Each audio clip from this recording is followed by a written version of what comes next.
नमस्कार दोस्तों, स्वागत है आपका हमारे यूट्यूब चैनल एजुकेटर अंतेवासी पर। तो आप सभी को नववर्ष की हार्दिक शुभकामनाएं और इसी के साथ शुरू करते हैं आज एक नए वीडियो का। तो इस वीडियो में हम लोग अध्ययन करेंगे विदेशी विद्वानों के विवरण के बारे में। तो विदेशी विद्वानों के विवरण से भी भारतीय इतिहास पर प्रकाश पड़ता है।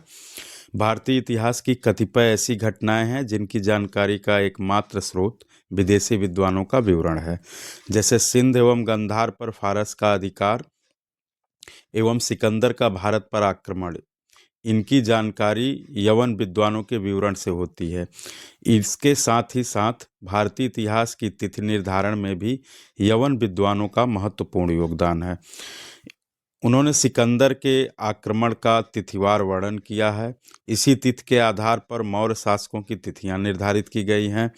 भारत के संदर्भ में लिखने वाले विदेशी विद्वान भारत की धरती पर या तो आक्रमणकारियों के साथ आए या राजदूत के रूप में या पर्यटक के रूप में।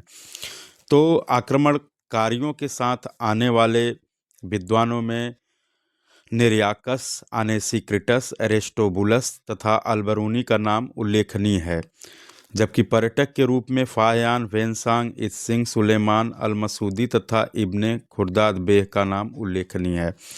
राजदूत के रूप में मेगस्थनीज, डायमेकस, डायोनिसस, सोंगयुंग के नाम उल्लेखनीय हैं। भारत के संदर्भ में लिखने वाले विदेशी विद्वानों को यवन, रोमन, चीनी तथा अरबी 3 वर्गों में विभाजित किया गया है। इसमें पहला जो है अध्ययन करते हैं यवन रोमन विद्वान। तो भारत के संदर्भ में लिखने वाले यवन विद्वानों को 3 वर्गों में बांटा गया है। पहला सिकंदर के पूर्ववर्ती यानी सिकंदर से पहले आने वाले, दूसरा सिकंदर के समकालीन यानी सिकंदर के साथ या सिकंदर के समय में आने वाले, तीसरा सिकंदर के परवर्ती यानी सिकंदर के बाद भारत आने वाले जो है यवन विद्वान।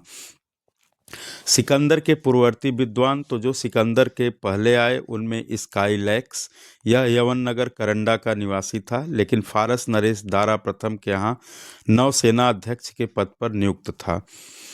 दारा प्रथम ने इसे सिंधु नदी का पता लगाने हेतु भेजा था।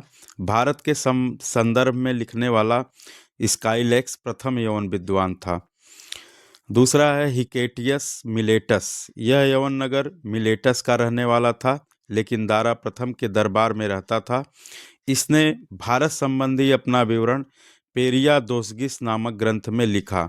अब इसमें आप लोग देख रहे हैं कि एक नाम है फारस नरेश दारा प्रथम का। तो दारा प्रथम जो है प्राचीन ईरान यानी जो प्राचीन काल का फारस था वो आधुनिक ईरान है, तो उसके हाकमनी वंश का प्रसिद्ध शासक था। जैसे यहाँ आप कह सकते हैं कि मौर्य साम्राज्य था, गुप्त साम्राज्य था, तो उसी तरह से जो है हाकमनी जो है वंश था, और उसी वंश का शासक था जो है दारा प्रथम। वो इतिहास में धार्मिक सहिष्णुता के कारण और अपने शिलालेखों के, जैसे अशोक के शिलालेख प्रसिद्ध हैं, तो अपने शिलालेखों और धार्मिक सहिष्णुता के लिए वो जाना जाता है। तो उसी के दरबार में स्काईलैक्स भी रहता था और हिकेटियस मिलेटस भी रहता था। जेनाफोन, जेनाफोन इनकी प्रसिद्ध पुस्तक एनाबेसिस ऑफ साइरस, यह 10,000 के अभियान का विवरण देता है, जो यूनानी भाड़े के सैनिकों की एक सेना थी, जिसे साइरस द यंगर ने 401 ईसा पूर्व में अपने भाई अर्ताजरक्सीस द्वितीय से फारस के सिंहासन को जब्त करने में मदद करने के लिए भाड़े पर ली थी। शीर्षक एनाबेसिस को कुछ अनुवादकों द्वारा द मार्च ऑफ कंट्री या द मार्च ऑफ 10,000 के रूप में प्रस्तुत किया गया है।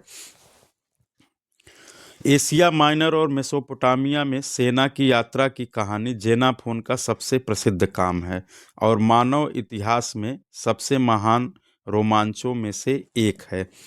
तो ये जो 10,000 का अभियान है, जो साइरस यंगर ने जो है भाड़े के सैनिक लिए थे, जिसे होमप्लाइट्स कहते हैं, तो ये बहादुर सैनिक जो है जिनकी संख्या जो है 10,000 थी, और इन लोगों को जो है साइरस यंगर ने लिया, और किसके खिलाफ? अर्ताजरक्सीज के खिलाफ, जो उसका भाई था।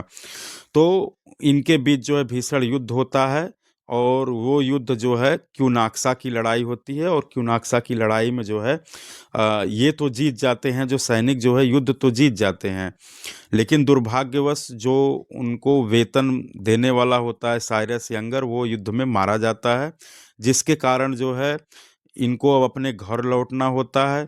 और चूंकि इनका जो है राजा ही, जो मुख्य रूप से कहिए मुखिया ही जो है मारा जा चुका था, तो अब इनको जिस रास्ते से गुजरना था वो पूरा शत्रुओं का था।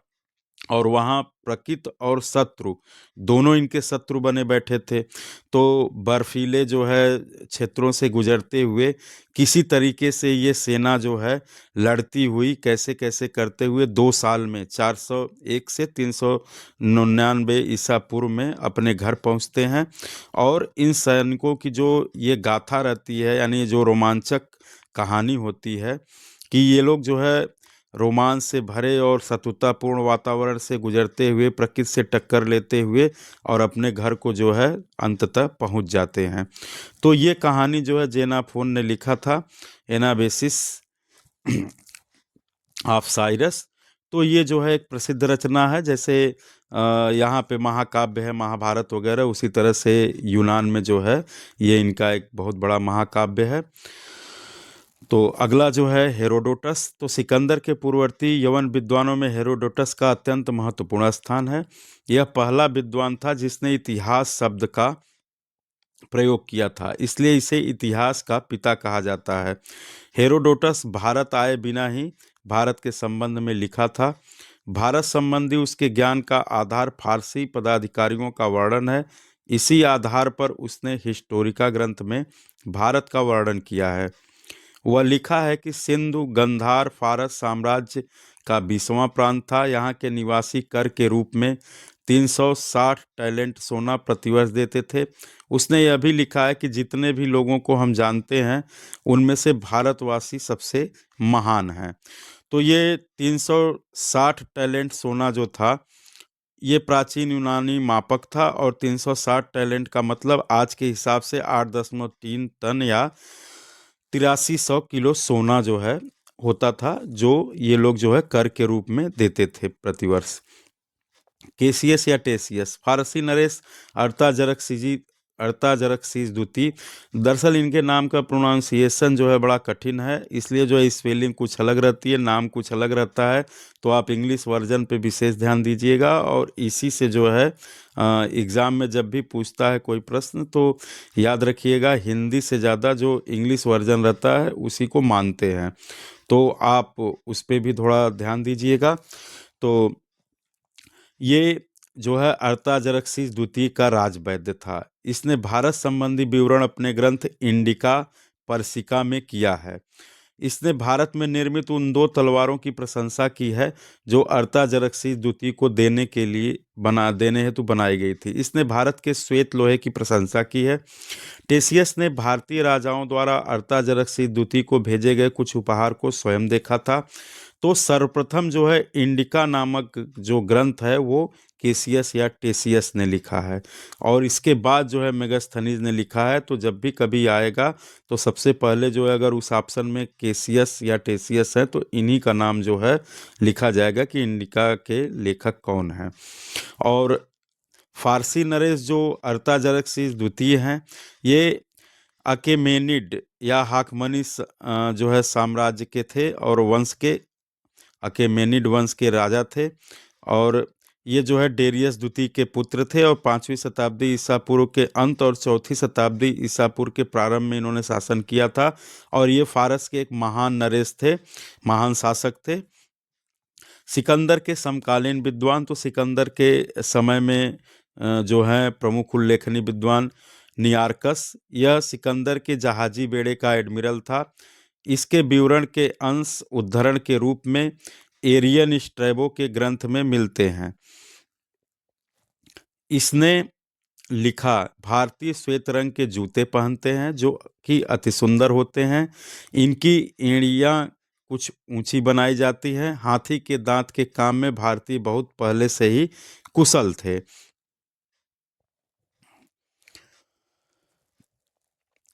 एरिस्टोबुलस कैसांड्रिया के एरिस्टोबुलस का जन्म लगभग 375 ईसा पूर्व में हुआ था और उनका निधन 301 ईसा पूर्व में हुआ था। यह भी सिकंदर की नौसेना में एडमिरल के पद पर नियुक्त थे।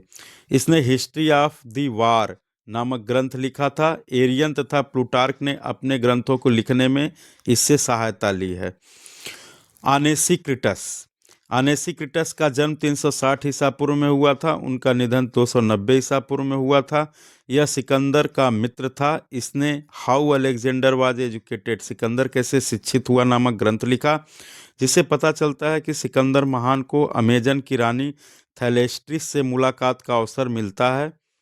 तो अमेजन की जो महारानी थैलेस्ट्रिस थी, तो थैलेस्ट्रिस का जो है नाम ग्रीक शब्द विनाश करने वाली होता है, ग्रीक शब्द में इसका अर्थ। तो इन्हें जो है मिनीथियम के नाम से भी जाना जाता है।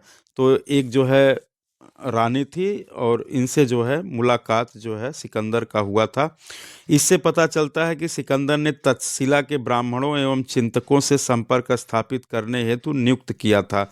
यानी अनेसिक्रिटस जो था, ये जो है ब्राह्मणों और चिंतकों जो फिलासफर थे उनसे मिलने के लिए जो है सिकंदर ने इसे नियुक्त किया था। सिकंदर के परवर्ती यवन विद्वानों में मेगस्थनीस, तो यह बैक्ट्रिया के यवन नरेश सेल्यूकस का राजदूत बनकर चंद्रगुप्त मौर्य के दरबार में आया था और 303 ईसा पूर्व से लेकर 298 ईसा पूर्व तक पाटलिपुत्र में रहा। यह भारत में जो कुछ भी देखा उसे अपने ग्रंथ इंडिका में लिपिबद्ध किया। 1843 ईस्वी में डॉक्टर स्वानबैक ने इंडिका के यत्र तत्र बिखरे हुए पांडुलिपियों को संकलित कर सर्वप्रथम प्रकाशित किया। 1891 ईस्वी में मैक्क्रिंडल नामक विद्वान ने इसका अंग्रेजी अनुवाद किया। एरियन, स्ट्रेबो, जस्टिन, प्लिनी तथा ने इंडिका के अंश को उदाहरण के रूप में, यानी उसको जो है उसके रूप में, मतलब अपने उदाहरण के रूप में उसको प्रस्तुत किया। रिच डेविड ने लिखा है कि मेगास्थनीज के विवरण का सर्वाधिक महत्वपूर्ण अंश पाटलिपुत्र नगर प्रशासन का वर्णन है। यानी पाटलिपुत्र नगर का जो प्रशासन था उसके बारे में जो है जो जानकारी मिलती है वो मेगास्थनीज के इंडिका से मिलती है।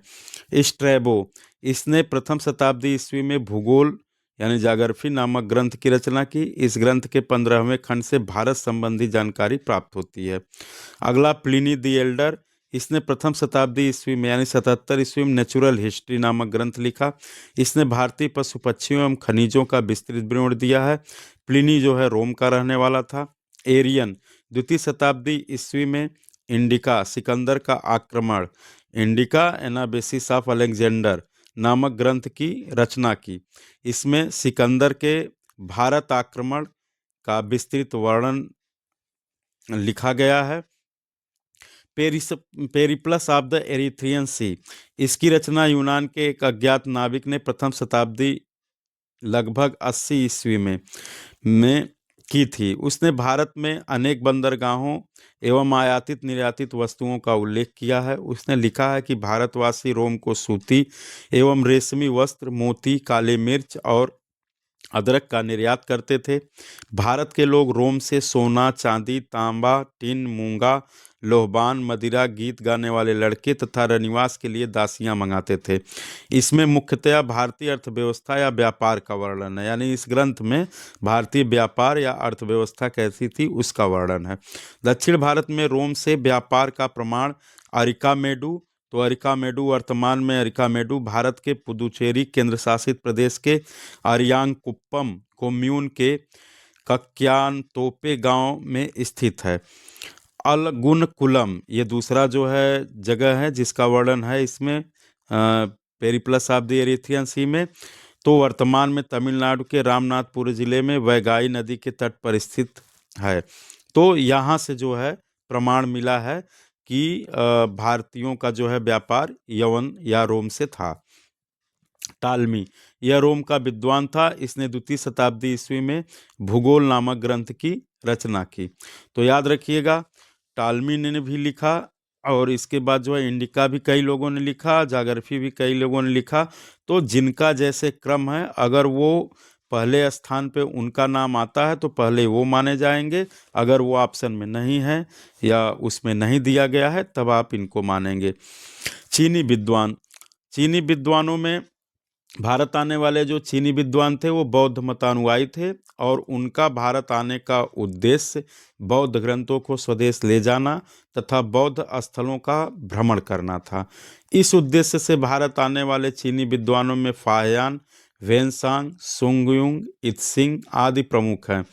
चीनी विद्वानों ने भारत के लिए इंतु शब्द का प्रयोग किया है, यानी वो भारत को इंतु नाम से संबोधित करते थे जितने भी चीनी यात्री हैं। तो पहला नाम आता है फाहियान का, तो इनका भी आप देख लीजिए इंग्लिश में क्या नाम है। तो भारत आने वाले चीनी विद्वानों में फाहियान प्रथम विद्वान था। वह बौद्ध भिक्षु कुमार जीव का शिष्य था और इन्हीं की प्रेरणा से भारत आया था। भारत आने का उसका मुख्य उद्देश्य विनय पिटक की प्रमाणिक प्रतिलिपि प्राप्त करना और बौद्ध तीर्थ स्थलों का भ्रमण करना था। वह 398 या 401 ईस्वी में भारत आया और 414 ईस्वी तक भारत में रहा। इस समय भारत के शासक चंद्रगुप्त द्वितीय विक्रमादित्य थे। फाहियान 3 वर्ष पाटलिपुत्र में रहा। इस दौरान वह कभी भी गुप्त दरबार में उपस्थित नहीं हुआ। वह अपनी यात्रा का अंतिम 2 वर्ष ताम्रलिप्ति, वर्तमान में पश्चिम बंगाल के मिदनापुर जिले का आधुनिक तामलुक अथवा तमलुक, जो कलकत्ता से 33 मील दक्षिण पश्चिम में रूपनारायण नदी के पश्चिमी किनारे पर स्थित है, में व्यतीत किया और यहीं से जहाज पर सवार होकर जल मार्ग से स्वदेश चला गया। उसने अपने यात्रा विवरण को फो क्यो की, यानी इसके ग्रंथ का नाम है फो क्यो की, जो इसने लिखा अपना यात्रा विवरण नाम से प्रकाशित किया। उसके यात्रा विवरण से भारत की राजनीतिक इतिहास की जानकारी नहीं मिलती। उसका यात्रा विवरण भारत के सांस्कृतिक इतिहास पर ही प्रकाश डालता है। वह फोक्यूकी में लिखा है कि मध्य देश के राजा बिना मृत्युदंड के ही शासन करते हैं, भारतवासी ईमानदार हैं और चोरी डकैती की घटनाएं न के बराबर हैं।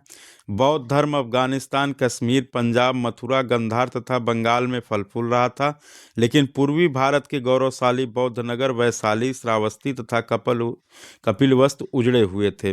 फाहियान ने बंगाल में जैन भिक्षुओं को देखा था। उसने वैश्य वर्ण की सर्वाधिक प्रशंसा की है।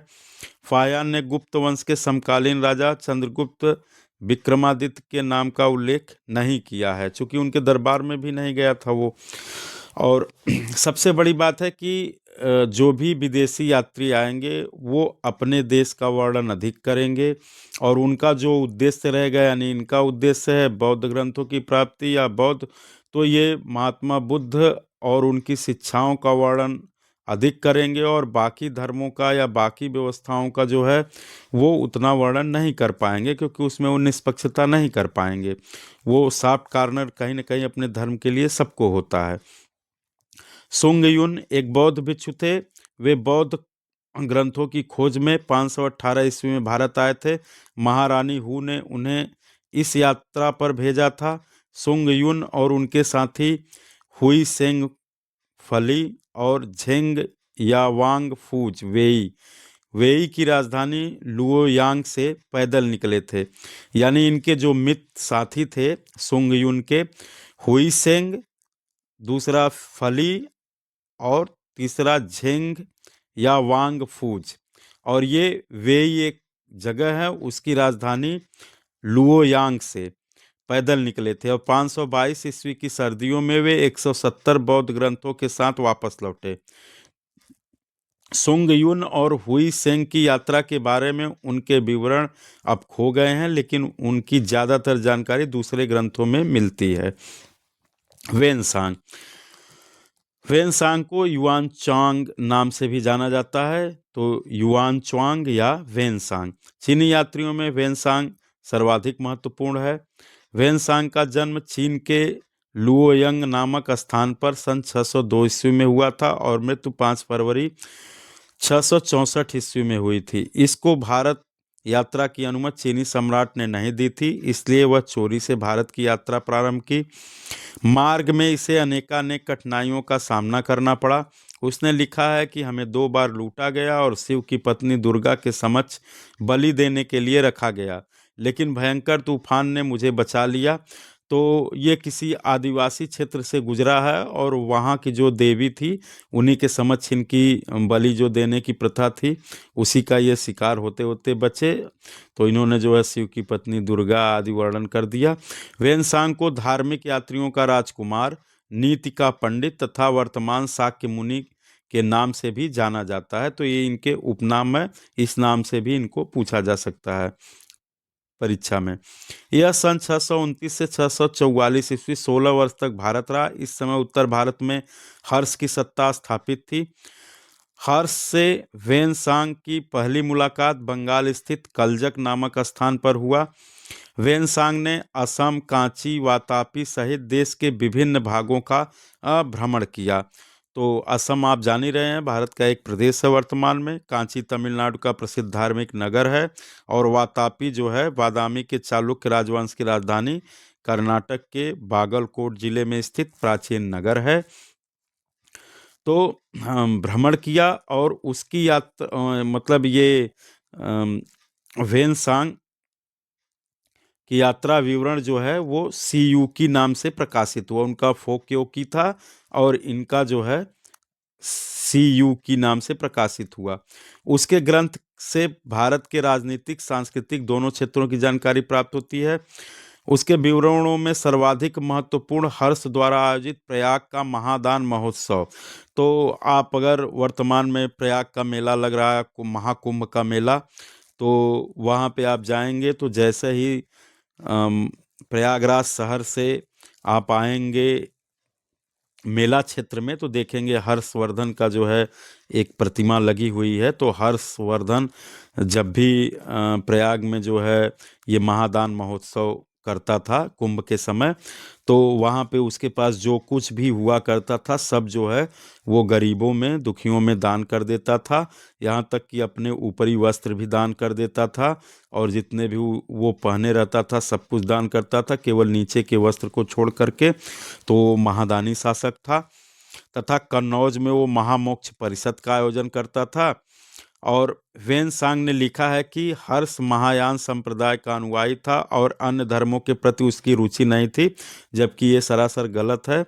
क्योंकि हर्ष ने प्रयाग महादान महोत्सव में बुद्ध की प्रतिमा के साथ साथ शिव एवं सूर्य की प्रतिमा का भी पूजन किया था। तो इससे स्पष्ट होता है कि ऐसी कोई बात नहीं थी, क्योंकि पहले जो है हर्षवर्धन शैव मतावलंबी था और उसके बाद जो है फिर वो बौद्ध धर्म स्वीकार कर लिया। फिर भी उसने जो है सूर्य की और शिव की जो है पूजा की। वेनसांग के अनुसार विवाह स्वजाति होते थे और अंतरजातीय विवाह पर प्रतिबंध था। बहुविवाह, बाल विवाह, सती प्रथा का प्रचलन था। ब्राह्मण कन्या तथा शूद्र पिता से उत्पन्न संतान को चांडाल कहा जाता था।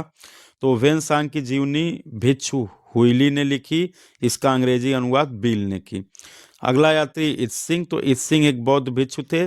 671 से 695 ईस्वी के बीच सुमात्रा के समुद्री रास्ते भारत आए थे। इत्सिंग ने नालंदा और विक्रमशिला विश्वविद्यालयों का उल्लेख किया है। इत्सिंग ने नालंदा विश्वविद्यालय में 10 वर्ष तक रहा और वहाँ के प्रसिद्ध आचार्यों से संस्कृत और बौद्ध धर्म के ग्रंथों का अध्ययन किया। नालंदा का अगर आप पर्यायवाची पूछेंगे या नालंदा शब्द का अर्थ पूछेंगे तो कमल होता है। धर्म के ग्रंथों का अध्ययन किया और 691 ईस्वी में इत्सिंग ने अपना प्रसिद्ध ग्रंथ भारत तथा मलय द्वीप पुंज में प्रचलित बौद्ध धर्म का विवरण लिखा। और अगला तिब्बती लेखक जो है तारानाथ थे, जिन्होंने कंग्यूर तंग्यूर नामक ग्रंथों की रचना की और इन्होंने भी जो है भारत का वर्णन किया है। अब आगे आते हैं अरबी विद्वानों का। तो भारतीय इतिहास के पुनर्निर्धारण में अरबी विद्वानों का भी महत्वपूर्ण स्थान है। इनमें निम्न उल्लेखनीय है। तो पहला नाम है, देखिए इनके नाम बहुत बड़े बड़े हैं, तो कभी कभी ये हो जाता है कि इनके नाम को आधा दे दिया या अंतिम का दे दिया या शुरू का दे दिया, तो लगता है कि ये किसका नाम है, तो आप ध्यान रखिएगा। जैसे अहमद इब्न याहया बिन जाबिर अल बलाधुरी, तो यह 9वीं शताब्दी में भारत आया था। इसने फुतू अल बुल्दान नामक ग्रंथ की रचना की। इस ग्रंथ से भारत पर अरब आक्रमण की जानकारी मिलती है और इसमें लिखा है कि शुद्ध आंदोलन का प्रतिपादन देवल ने किया था। दरअसल जब अरबों ने आक्रमण किया तो बहुत से हिंदुओं ने जो है इस्लाम धर्म स्वीकार कर लिया था और उनकी घर वापसी का प्रयास जो है देवल ने किया, तो उन्होंने इसके लिए शुद्धि आंदोलन का जो है प्रतिपादन किया था। तो इसका वर्णन जो है अल बलाधुरी की ग्रंथ जो है फुतूह अल बुल्दान में हुआ है। इब्ने खुर्दाद बे 9वीं शताब्दी में भारत आया था। इसने किताब अल मसालिक वल ममालिक नामक ग्रंथ लिखा। उसने लिखा कि कभी कभी अत्यंत वृद्ध व्यक्ति वृक्षों से कूदकर या तीर्थ स्थलों पर पानी में डूबकर या अग्नि में जलकर आत्महत्या कर लेते थे। भारत में ब्राह्मण, शौक, पूरिया यानी छत्री, कटारिया ये भी छत्री थे, वैसूरिया वैश्य, सुडारिया, संडालिया, लहुद नामक 7 जातियों का उल्लेख किया हुआ है। तो इब्ने खुर्दाद बे ने जो लिखा है कि कभी कभी अत्यंत वृद्ध व्यक्ति वृक्षों से कूदकर या तीर्थस्थलों पर पानी में डूबकर या अग्नि में जलकर आत्महत्या कर लेते थे, तो दरअसल उसको समझ में ही नहीं आया कि भारतीयों की परिपाटी क्या है। जैसे आप देखेंगे कि जैन धर्म में संथारा या संलेखना एक धार्मिक संकल्प है जिसमें व्यक्ति जल और अन्न का त्याग कर देता है और मृत्यु का सामना करता है। तो इस तरह से हमारे धर्म में भी जैसे स्थल समाधि लेते हैं बहुत से संत महात्मा, उसके लिए डीएम से अनुमति लेनी पड़ती है और देखा जाता है कि संत महात्मा कितने उम्र के हैं और क्या है, उनका सब कुछ देख रेख में जो है वो स्थल समाधि लेते हैं। तो इसी तरह से बहुत से ऐसे लोग हैं जो प्रयाग में जो वट वृक्ष है किला के पास, तो उसमें जो है यमुना में कूद करके जो है जल समाधि लेते थे। तो उनका होता था कि जैसे चौथापन आ गया और शरीर अब साथ नहीं दे रहा है, तो वो जल समाधि, स्थल समाधि या अग्नि समाधि ले लेते थे। तो इसी को उसने कह दिया कि आत्महत्या कर लेते थे। और जैसा कि प्रयाग में जल समाधि लेने वाले शासकों का बाकायदे जो है आप ग्रंथों में उल्लेख मिलेगा और अभिलेखों में उल्लेख मिलेगा। जैसे उदाहरण के रूप में आप देखेंगे कि गुर्जर प्रतिहार वंशी नागभट्ट द्वितीय 833 ईस्वी में प्रभावक चरित्र के अनुसार प्रयाग में जल समाधि लिया था। त्रिपुरी के कलचुरी शासक गांगे देव विक्रमादित्य ने 1015 से 1033 ईस्वी में अपनी 100 रानियों के साथ खैरा अभिलेख के अनुसार जो है प्रयाग में जल समाधि लिया था। जेजाक भुक्ति यानी बुंदेलखंड के चंदेल नरेश धंग, जिन्होंने खजुराहो के कंदरिया महादेव व अन्य मंदिरों का निर्माण कराया था, तो ये भी जो है प्रयाग में जल समाधि लिए थे। तो इस तरह के जल समाधि को जो है इन लोगों ने आत्महत्या दे दिया, क्योंकि इनको जानकारी थी नहीं यहाँ की संस्कृति की, यहाँ की परंपरा की और यहाँ की व्यवस्था की। सुलेमान अल ताजिर, सोलोमन द मर्चेंट इसका नाम है। यह घोड़े का व्यापारी था जो 850 ईस्वी में भारत आया। इसने पाल और प्रतिहार राजाओं के बारे में लिखा कि उसके अनुसार प्रतिहार शासकों के पास भारत में सर्वोत्तम अश्वारोही सेना थी। उसने बंगाल के मलमल यानी मसलिन की प्रशंसा की, मलमल को अंग्रेजी में मसलिन कहते हैं, की प्रशंसा की और लिखा कि इसका पूरा का पूरा थान अंगूठी के छेद से निकल जाता है। जैसा कि आप चित्र में देख रहे हैं कि एक अंगूठी है और उसमें से मलमल का पूरा थान निकाला जा रहा है। तो ये बहुत ही जो है मलमल पे फिर कभी इस पे जो है एक छोटा सा वीडियो जो है बनेगा केवल मलमल पे, बंगाल के मलमल पे। ये आज से नहीं, प्राचीन काल से जो है भारत का जो है बहुत बड़ा जो है ये उपलब्धि था कि इसको जो है नेपोलियन बोनापार्ट की पत्नी से लेकर के और ब्रिटेन की महारानी से लेके बहुत से लोगों का पसंदीदा था मलमल। और इसको जो है इसके बारे में हम लोग बाद में अध्ययन करेंगे। तो जल समाधि का जैसा था उसमें आप देखेंगे हमारे पौराणिक ग्रंथ जो है रामायण में भी है कि भगवान राम ने जो है अयोध्या में गुप्तार घाट पे जो है जल समाधि ली थी। तो इस तरह से जो है व्यवस्थाएं चली। अब चूंकि ये विदेशी थे और इनको जो है ये सब पता नहीं था।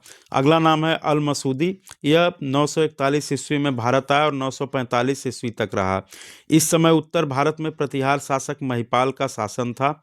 अल मसूदी ने मुरुज उल जहाब यानी सोने की घास नामक ग्रंथ की रचना की। इसने प्रतिहार तथा राष्ट्रकूट शासकों के मध्य हुए संघर्षों का उल्लेख किया है। अगला नाम है अबू रेहान मोहम्मद बिन अहमद अल बरूनी। तो अल बरूनी के नाम से हम लोग जनरली इनको जानते हैं, लेकिन अबू रेहान मोहम्मद बिन अहमद अल बरूनी इनका पूरा नाम है। अल बरूनी का जन्म 973 ईस्वी में वर्तमान में उज्बेकिस्तान के ख्वारिज्म प्रदेश स्थित खीव में हुआ था। यह महमूद गजनवी के साथ 1017 में भारत आया था और यहीं बस गया और पुराणों और उपनिषदों को पढ़ने वाला अल-बरूनी प्रथम मुस्लिम है। इसने तहकीके हिंद या किताबुल हिंद नामक ग्रंथ की रचना की। इसका अंग्रेजी अनुवाद एडवर्ड सांची ने और हिंदी अनुवाद रजनीकांत शर्मा ने किया। इसने ज्योतिष शास्त्र पर अल कानूनल अल मसूदी नामक ग्रंथ की भी रचना की। हालांकि अल बरूनी ने जो है माना जाता है 146 ग्रंथों की रचना की है, तो इनके बहुत से ग्रंथ हैं, लेकिन जो मुख्य रूप से ये 2 ग्रंथ हैं ये बहुत ही प्रसिद्ध हैं। तो किताबुल उल हिंद से भारत के राजनीतिक इतिहास पर प्रकाश बहुत कम पड़ता है। उसने भारत के संस्कृति के इतिहास की जानकारी मिलती है। अल बरूनी लिखता है कि भारत में वैष्णव संप्रदाय अधिक लोकप्रिय है और भारतवासी विष्णु एवं नारायण की पूजा करते हैं। अल बरूनी ने रामनवमी, कृष्ण जन्माष्टमी जैसे त्योहारों का, एकादशी जैसे व्रत का और तप योग जैसी क्रियाओं का वर्णन किया है। अल बरूनी भारत में 16 जातियों का उल्लेख किया है। किसी भी विदेशी द्वारा वर्णित यह जातियों की सर्वाधिक संख्या है। ये जातियां निम्न हैं। तो पहला ब्राह्मण, दूसरा क्षत्रिय, तीसरा वैश्य, चौथा शूद्र, पांचवां रजक यानी धोबी, छठा नट, सातवां वेड़ुकार, आठवां मल्लाह, नौवां मछुआ, 10वां जुलाहा, 11वां हादी, 12वां डोम, 13वां आखेटक, 14वां बदतव यानी कसाई, 15वां चांडाल और 16वां चमार। तो इतने ज़्यादा जातियों का उल्लेख केवल अल बरूनी ने किया है। अब इसी के साथ जो है हमारा आज का वीडियो जो है समाप्त होता है। आप लोगों ने अपना बहुमूल्य समय और सहयोग दिया और इतना प्रेम किया, और जो है इस सब के लिए आपको बहुत बहुत धन्यवाद। तो हमारे कुछ प्रश्न होते हैं वीडियो के अंत में, तो उन प्रश्नों के उत्तर आप कमेंट बॉक्स में ज़रूर दीजिए। तो पहला क्वेश्चन है, बंगाल के मलमल का वर्णन किस विदेशी यात्री ने किया? दूसरा है, चीनी यात्रियों ने भारत के लिए किस शब्द का प्रयोग किया? और तीसरा प्रश्न है, किस विदेशी यात्री ने पाटलिपुत्र नगर प्रशासन का वर्णन किया? तो आज के लिए बस इतना ही। आप हमको सुनने के लिए बहुत बहुत धन्यवाद। जय हिंद, जय भारत।